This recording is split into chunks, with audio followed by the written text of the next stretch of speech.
Good afternoon, everyone. Welcome. I'm Shalonda Gibson, host of the Speak It Podcast and founder of the Speech and Voice Care Center of Houston. And our goal is to help every voice experience healing, love, and freedom. And about 2 years ago, during the pandemic, is this where we are? This is like year 3 for us, which is so crazy. We gathered, there was a small group of ladies who gathered for the first Winesgiving experience. And we had such a good time, we decided to open it up. And last year we opened it up to more ladies. And then this year we decided to do something different. And it was time. It's way past time for us to come together as a collective and have a co-ed conversation. So with that said, welcome to Winesgiving 2022, the co-ed edition. Yes, and Amy, where's Amy? Amy Taylor, y'all come up right now. Let's do it right now before we get busy. Because I feel like we're busy working during this time that nobody really knows, like, who all has been involved in this process. And so it was a brainchild of Amy Taylor of Aysun Taylor Fashion and Design. She is our swag, yes. Our vibe coordinator over here. And then we have, I always want to call you Chrissy Guillory, but Chrissy Mallory, the ace of Vino. She is a wine specialist. Yeah.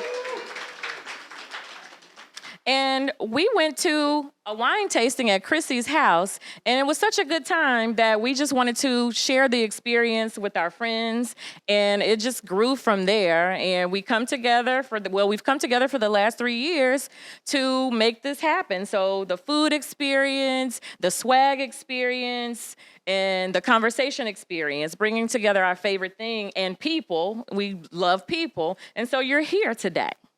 All right, so is there anything that you want to say before we dive in? I usually give a disclaimer that, we all have full-time lives. And we do this because we have a passion for what Shulie does, what I do, and what Amy does. So, I always kind of, thank you for coming. First of all, you could be anywhere you decided to be here. We're going to make sure that we're all about the experience that you're about to have. And you share it, share us on social media. We just do this because we love it. It's just really no other reason for it. We love people, we love wine, we love conversation, and food. We didn't put food because I like odd numbers, so, we kept it to the people, the wine, and the conversation. So I'm going to take over, and if we could go back to the kitchen. We're going to do our demonstration. We have 2 wines. You're going to get a swag bag later on. It's filled with lots of stuff. And it's going to be, one is going to be a port lemonade, and the other one's going to be a champagne spritzer. So when you go into the kitchen, go ahead and just grab the pink-looking glass first, and I'll explain to you the ingredients on that, and then we'll move on to we're just going to keep it rolling. Yes. All right. We have enough for everyone. So right now we're pouring one ounce of champagne, and it's 1 ounce of champagne to 1 ounce. This is a French 76. Yeah. So this is French 76, and 76 means we added vodka and not cognac or whatever your brown liquor is. It's going to have 1 ounce of simple syrup, and then 1 ounce, a half an ounce of lemon juice. Really simple, very bright, very brunchy. How you say that? Very brunchy. Yeah. All right. So it's now time to go deeper. Yes. So you got your cards. You're here. I'm going to introduce my partner in conversation from the Speak It Podcast, Mr. LeBrandan Jenkins. We've been involved in so many great conversations together. So when I started the podcast, it just made sense to bring him in and we could talk about things. We've talked about everything from education to HBCUs to relationships and sports and everything. But one of our favorite topics has been relationships. So what you got to say? You here? I am here and I am ready to see what everybody has to say. Yep. I want to know if we feeling the same, are we feeling a little different? But I am ready to start this conversation with each and every one of you here. Yeah. And so this is the way this is going to go. You got the cards. So now it's time for us to get in your business. And then we're going to bring in our special guest. So I have 2 men on my arm today. I'm feeling extra special, okay? But let's get in your business and let's talk about those cards. So you got the 3 cards. You've gone deep. You had icebreakers. Some of the questions were spicy. Who in here had a card that they were just kind of ashamed to even ask the person the question? Okay. Okay. Look. Better yet, who picked up 3 cards and put them back? Right. That's not fair. Yeah.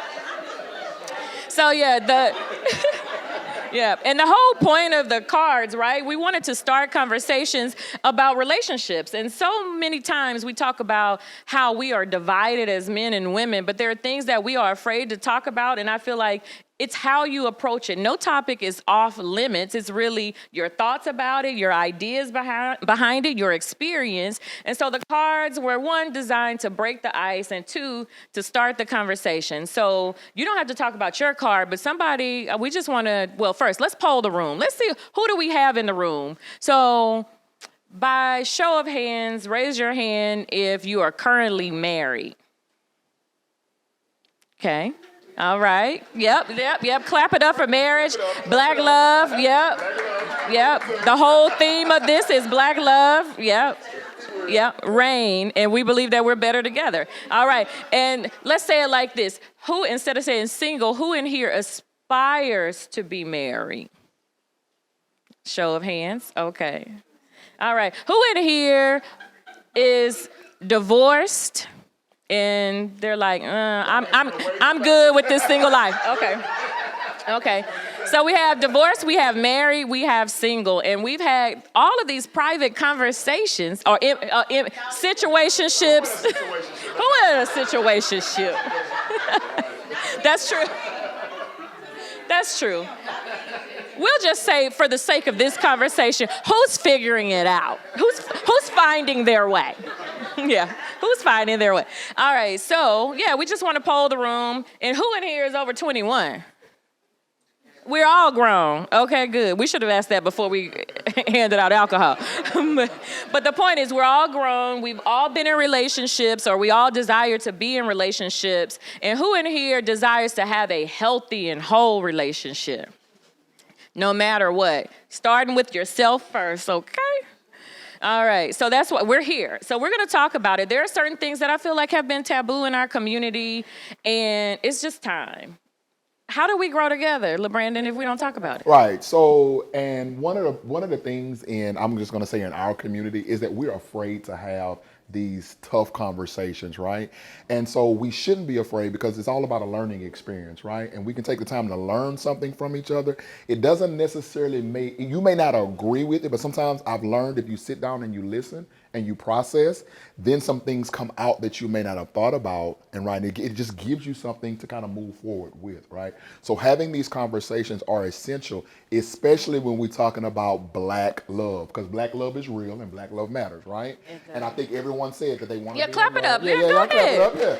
Show your boy a little love on this microphone, you know what I'm saying? Yeah. But this is a judgment-free zone, right? And so that's what we want you to know. You are in a safe place to have these safe conversations. And you got to choose what you wanted to ask, so you should be real safe, right? So with that being said, just feel free to have fun, have those conversations, talk it out. Judgment-free zone. I want to make sure that we say that. Everybody say it with me. Judgment-free zone. I saw some eyes roll. I want to say that one more time. Judgment-free zone. Good. So now let's go do a scenario. So if somebody says something that you don't agree with and that's not your experience, is this a time to call somebody out and like, let me check you, boo? No, because it's a judgment-free zone. It's okay to say no, right? Yeah. We want you to know, like, if you're not comfortable, just say no, right? Yeah. And then try something else. Yeah. So these are our ideas. These are our experiences. And if you want to ask questions for clarity, you can do that. But there's no no, none of that. So you can do a yes and, you can ask questions for clarity, and we're going to go from there. And with that, I would like to go ahead and introduce some other important people to this conversation. Let's clap it up for, yep. Thank you. Thank you. KG Smooth, everybody, from Magic 102.1. Or I should say Houston Magic. Yeah. Houston, man, let me put my radio voice on. Houston Magic 102.1. There you go. There you go. It's kind of what I do, you know? So we have KG Smooth, also known as Kris Green. Who in here watched Ready to Love? Okay, does he look familiar to anybody? And so he's had his experience on like walking out a love journey in public for the world to see. And we're gonna talk about that. And then we're gonna get a little deeper. Now, as we get deep, we also have a professional in the house. Just in case somebody needs to step to the side, we have Mr. Michael Dangerfield. So, yeah, he's just been kind of chilling in the cut, but, you know, if you need to talk,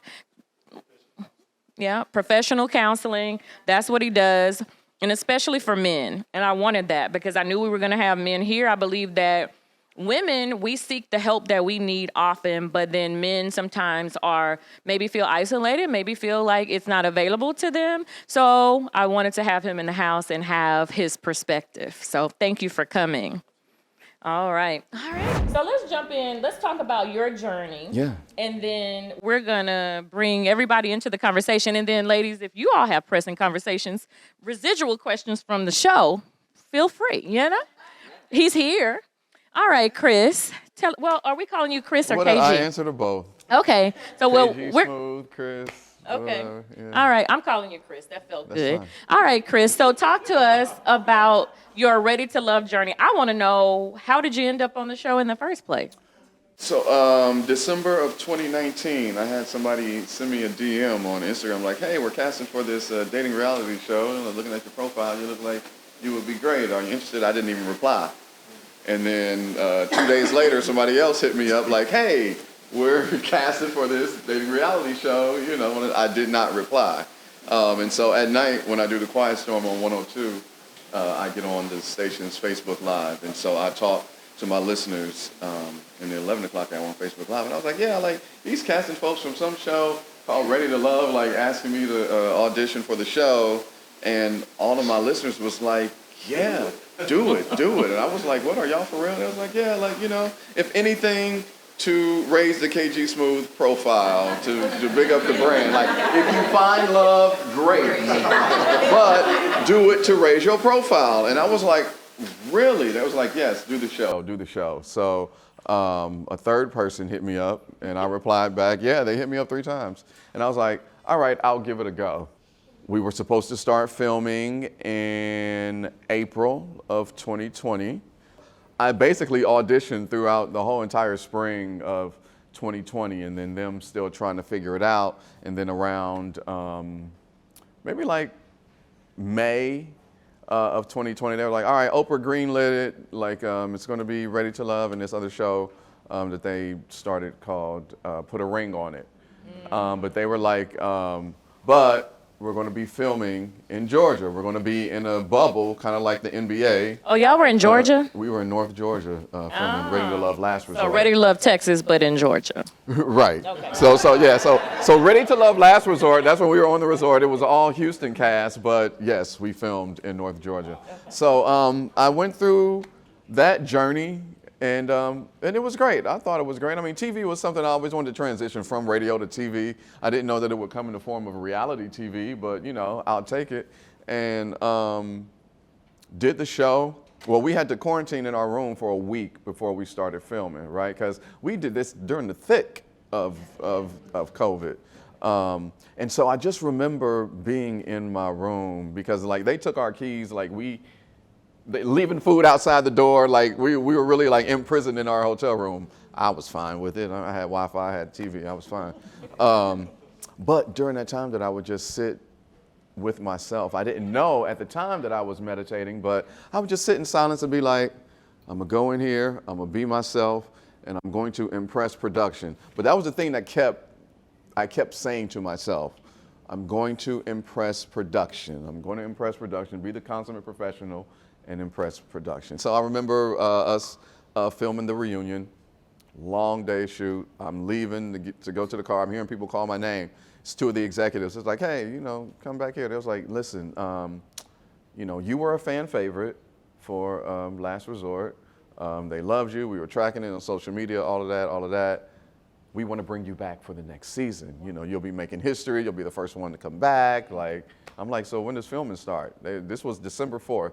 They were like, January 14th. I was like, oh, okay, yeah, sure. Why not some more camera time? Like, why not? You know what I'm saying? And then maybe, and do it right this time. Yeah. And so for the second season, Ready to Love Houston, I was on. They brought me back as a surprise, and ended up linking up with the lovely young lady named Amber, who was the assistant DA, and we made it all the way to the end, and we were together for about 16 months. We just broke up in March.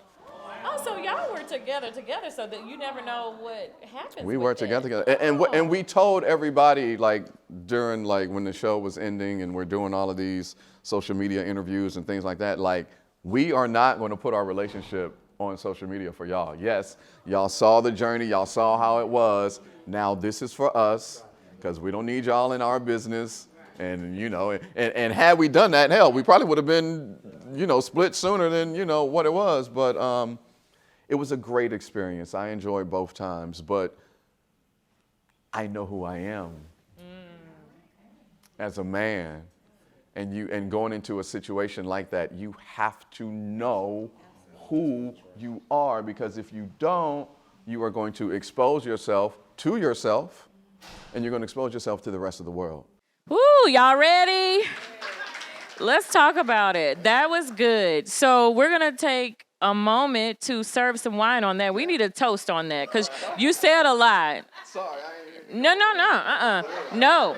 The beauty of a conversation is the flow of it, the ebb and the flow, and this is authentic conversation. So this is not staged. We don't have a script. We're here to talk about it. We're here to converse about relationships. So as we get ready for this deep dive, tell us what we're sipping on. What's in our glasses on this level of the deep? What you have in your hand now is my own wine. It's called Quiet Storm Island Vibes Moscato. It is it's a Moscato, a tropical blend, all natural flavors, vegan, gluten-free, 15%. Okay, so toast. All right, so we're doing our official Winesgiving toast. Glasses raised.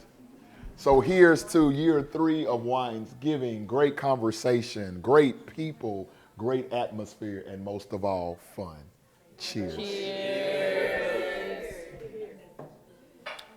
So let's get into men and emotions. What is it that we need to know and do to move forward? Let's talk. Do y'all have emotions? Y'all got feelings? Go. So, speaking from an emotional standpoint, men don't like to admit it, but we are very emotional creatures, right? But hold yourself, not too much. not too much, right? But that's right. She tried it hard on camera. But what I've experienced is that most women that I've encountered are not used to dealing with men and emotions. So when those emotions hit, it kind of like, well, wait a minute, what's going on, right? Not remembering that we are human too, and we have feelings as well. And just like we may do things that hurt your feelings, you do things that hurt our feelings, we just handle it different. And a lot of times we don't want to discuss it right there in that moment. So then it builds and it builds and it builds until you didn't do it, till you've done something, and now all of our emotions are all over the place, right? Well, Wait, so wait a minute. Let's do this. We have a mic. So already, let's go. Let's go. There's the mic. Right. I'll finish that, then I'll let another man speak, right? Because it's a man's question, right? A lot of it is sometimes it's generational, right? As a young man, I'm in my 40s. I'm considering myself to be young, but in my house, you were not allowed to express emotion. Emotion was a sign of weakness. And so if you began to express emotion, you were considered a weak man in my house, right? So my mother always says, "You mean?" I was like, "But you didn't allow me to cry." My daddy didn't allow me to cry as a child, right? So now when I cry, it's kind of like, sometimes I have to sit back and be like, damn, man, if my daddy saw this, he'd be, you know what I'm saying? He'd be ready to eat my ass up. But then I have to remember, because I'm a black man who goes to therapy. I don't have a problem with sharing that, right? Because I feel that's something else that we as black men should be doing. So I'm a black man that goes to therapist, and my therapist told me it is okay to cry, because if you don't, eventually you're gonna blow up and you're gonna hurt somebody, right? And so we have to learn how to let those, but that's generational. My son, who on the other hand is 17, he cried in a heartbeat. You know what I'm saying? He cried in church, he cried at home, he cried because he couldn't get no gas in the car. You know what I mean? But how does that make you feel? Yeah, how does that make you feel? So, no, stop. I know that's your nephew. That's my sister, y'all. Yeah, growing up like that, how does that make you feel seeing your son cry, even though you're working through it now? It's okay for him to cry, in my opinion, because I know what it did to me, right? It forced me to shut off from a lot of things in life, right? Because I couldn't address it, because if I addressed it the way that I may address it, it was always what my father said in the back of my mind. And people don't realize parents put pressure on you in ways that they don't think they're putting that pressure on you, but when you grow up and you matriculate through life, you actually realize, man, they put a lot of pressure on me. You understand? And it was a lot of pressure not to be able to express emotions, especially with the personality that I have, right? And so I wanted him to know that, bro, if you need to cry, get that out, because I don't want you going through life not being able to know how to express yourself, because it hurts you in the long run. Because even at work, I'll be ready to, and y'all know, some of y'all know how I can be, right? And I'll be like, and but out of fear of what I will say, I have to kind of calm it down. So that's how I feel about it. Any other guys want to share? Yeah. Emotions. Emotions make you cry sometimes. Yes, they do. Emotions. Oh, you ain't got to get that, Kris. You got enough. Thank you, baby. Emotions. As we were taught in high school, if you took a science class or physics or anything, energy is never lost. It is only transferred. So emotions, energy in motion. Emotion, energy in motion. Since energy is never lost, it's only transferred. Like, you have got to get it out. As you said, pressure busts pipes. And so if you are going through something, you're just holding it in and you never release it and until it gets to that point, and then you blow up and it ain't good for nobody. So that has to be the most cappity, cappest thing that we have been indoctrinated with, to not show our emotions, because it doesn't, and I am going to quote the great Dr. Michael right here. Childhood trauma equals adulthood tragedy. And that's exactly what happens when you don't release that stuff. Have you ever been going through something and you ain't even, it's been on you, and then you finally just talk about it to a friend of yours, somebody that you trust. You just speak it for the first time. How much better you felt after just talking about it. So imagine when you're going through something and you've got all of this pent up, whatever the said emotion is, how you feel after you let it out. And ladies, here's the key phrase from a man's standpoint. You can't force us to talk about something when we're not ready, okay? Sometimes we process we process differently, right? It's just human nature. The way that I process may not be the way that you process, but if you give us time and you approach it the correct way, we'll be more open and ready to say, okay, baby, homie, or whatever the situation is, I'm ready to talk about it. But you guys, since we having real conversation, y'all wanna press the moment right then and there, because you need to know. That's for you. Right. You understand what I'm saying?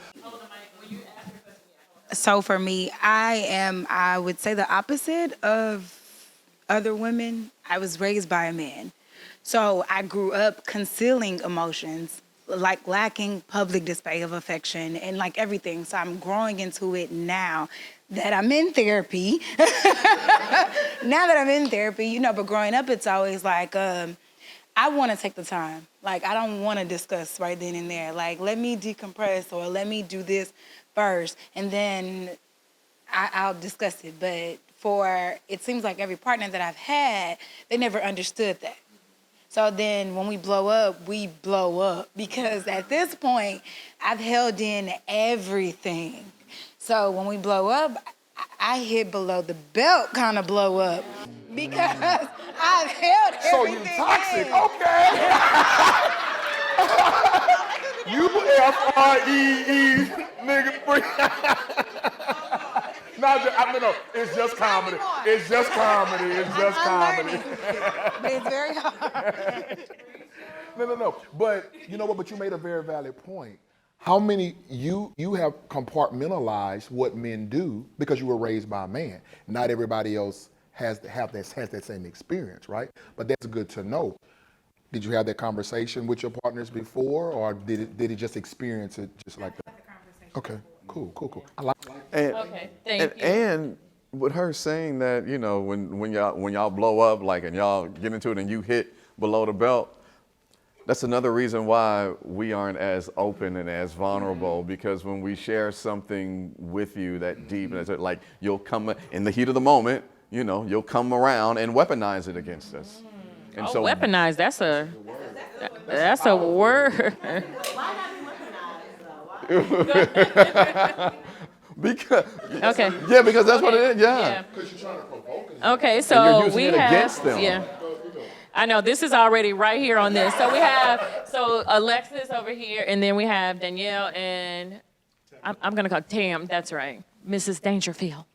Tam. Sister was saying here too, being raised by our father, and being, totally opposite in the sense, acting like a man, right? Think like a man, act like a man, whatever the book is. If you're raised by your dad, you kind of act like that and you take on those tendencies. And so for me, it was more so, oh, you upset? I don't care. Like, deal with those feelings and emotions. I don't care if you cry, come back, suck it up. We're going to be together or not. I'm going to move on. So. Ooh, that's hard. Right. It is. And it's not until you start getting another relationship with a different kind of man that is like, let's talk about this. I'm not going to let you just walk away in your feelings because you don't know how to talk about it. And so, but if not, what do you do as a woman if you've always been that way and you're not going to therapy and you're with a man who doesn't understand that? That's a good question. Ooh, that's so good. We're going to That is a great pass it, but before we pass it to the other ladies, let's get Mike. Let's get Mike real quick. So this conversation about emotions is so heavy and it's so important, and this is great. But I get to see people weeks on end for years sometimes because it takes that work. One of the things I heard everybody say is the importance of being able to recognize what people feel in conversations. Truth is, women are often better than men in terms of having emotional intelligence. We don't know what we feel. Why? Because we've not been told and given permission to be able to feel. When we're kids, it's take it out on the field. You better not cry. You better not do this. But then when relationships come around, it's, I need for you to be emotionally present for me. I need for you to be able to understand. We don't know how to do that. And I understand what you guys are saying. Sometimes if you're raised by men, they didn't know how to do that. It wasn't normalized. And so the therapy process helps to learn what feelings are. Men feel more than just being angry and sleepy and tired and hungry. What is one thing they can do, like immediately, like in the moment, if you find yourself before you even get to therapy? What do you have something, a In tip? terms of men, Yeah. it- Or any of us. We're having women that's experiencing the same thing. it's always good to talk to someone who you feel like is a good listener and who's going to be patient with you as you have an opportunity to just talk about what you think you feel. If you don't have the right words and the right, labels, just get it out. Sometimes it's getting it out. Then you can get help with being able to understand what that really means, what that looks like. But if you feel like it doesn't fit in a box, I'm not angry right now. Well, what are you? I don't know. It's something, right? So emotional intelligence, we have to learn about that. And therapy helps. That's good, man. So women are supposed to create a safe space, right, for men. Like, we're a safe space. We want you to feel like you can open up to us. I guess my question is, would it be okay to label that emotion for him, right? So you see him, whatever he's going through, and you're like, hey, it seems like you are hurt by such and such.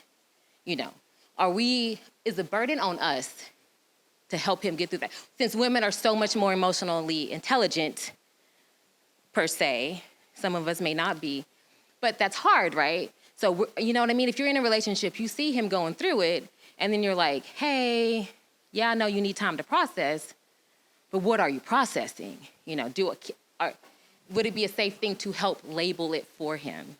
Well, she stated about kind of, I guess, helping them identify, for lack of better words, what that is.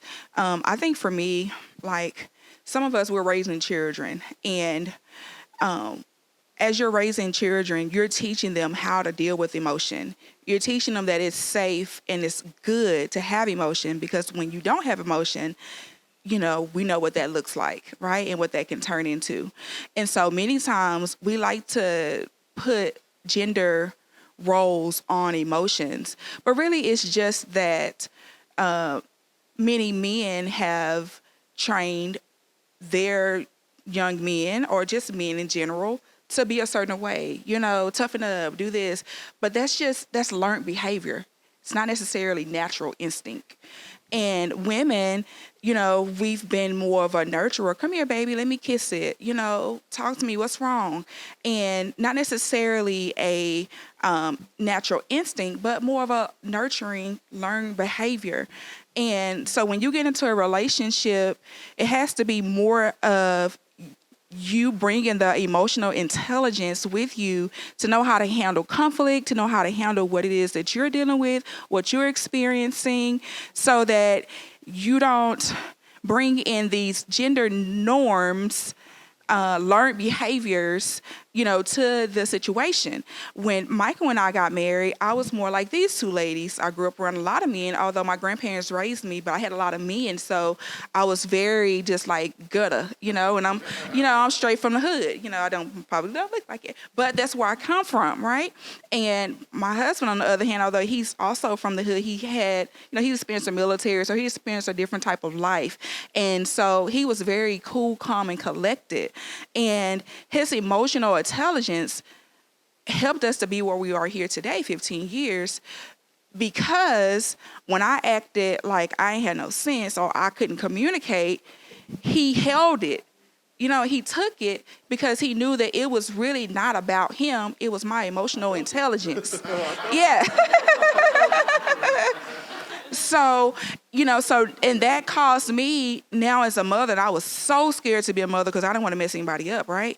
But as I'm teaching my girls, even now, and they get to see their dad and I, when we get into issues, arguments, they get to see how to work those things out, but they also get to see how we love on each other. And it's not a male thing versus a female thing. It is a human thing. And I think once we get to the point where I think Kris stated earlier about own your own stuff. It really is about you building your intelligence and learning how to talk through your feelings, through your emotions. And when you have an issue with something that someone said, being emotionally intelligent, but also having the courage to go and speak to them and talk to them about it and listen, actively listen to hear them out. So that kind of hashes out a lot of the issues that are in marriages or that are in relationships, because they're going to come because it's different people. But those two people have to be real good, mature individuals coming together to make a mature relationship, because if one is immature and the other one, is still kind of staggering there, you're going to have those issues. So you have to work together to get to a point where you can mature. Relationships is not for immature people. You got to be real grown and ready. Okay, so I have two. So do men really not have emotions? Like, you don't understand when you're happy, sad, or mad, or like, no, okay. Wait a minute. So I'm not going to agree with that one. let's unpack that one a little bit more, right? They may not admit it, but deep down they know. Bam, that's what I'm getting at, right? So you guys are conditioned to cover up your emotions, not that you don't have them. So you guys are conditioned to cover them up or conceal them.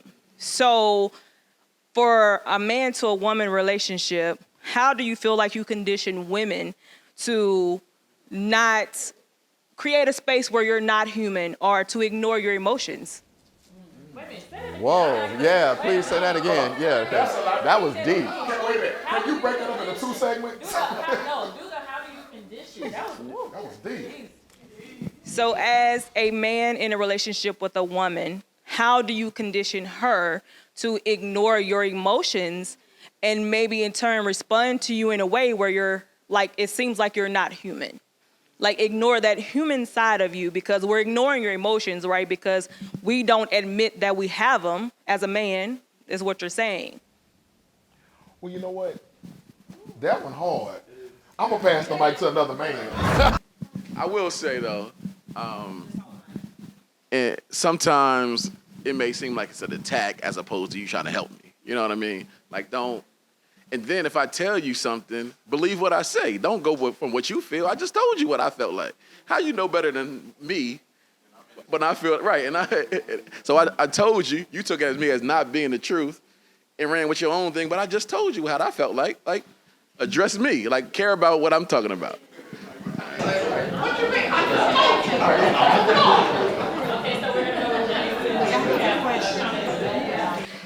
All right, and I believe just to kind of continue on that same line, it's like I have the emotion, I know what I'm feeling. However, my spouse may think she knows what I'm feeling and interject and say what she thinks I should be feeling. However, however I tell her that's not what it is. That's not what it is. I'm telling you exactly what I feel. However, you're twisting it to say what you believe I should be feeling at that particular time. So trust and believe what I tell you for what it is and not for what you want it to be.